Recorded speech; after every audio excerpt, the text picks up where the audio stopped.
ফজরের নামাজটা পড়ে এসে এক পাতা কোরআন তেলাওয়াত করেন। আচ্ছা এক পাতাও না পারেন, অন্তত কুল হুয়াল্লাহটা পড়েন। অন্তত আল্লাহকে বলতে পারবেন, আল্লাহ আমি কোরআনটাকে স্পর্শ করার চেষ্টা করেছি, ভালো করে পড়তে জানি না, কিন্তু পড়ার চেষ্টাটা করেছি বানান করে হলেও।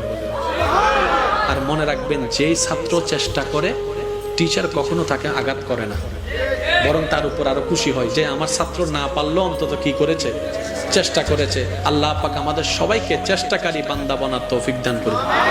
আমার কথায় কি কেউ কোনো কষ্ট পাচ্ছেন? তাহলে এবার একটু খেয়াল করেন, জান্নাতে যেতে গেলে সওয়াবের দরকার, জাহান্নামে গুনার দরকার। আমার জীবনে গুনাহ বেশি, আপনারাও স্বীকার করেছেন আপনাদের জীবনে সওয়াবের তুলনায় কি বেশি, গুনাহ বেশি। তাহলে আমাদের টার্গেট তো পূরণ হচ্ছে না কেন? আমাদের জান্নাতে যাওয়ার মতো সওয়াব আমার কাছে নাই। আপনারটা আপনি বলেন, আপনাদের কাছে আছে? নাই। কারণ আমরা একটা ভালো কাজ করলে 10টা খারাপ কাজ করি, এক ওয়াক্ত নামাজ পড়লে 10 বার মানুষের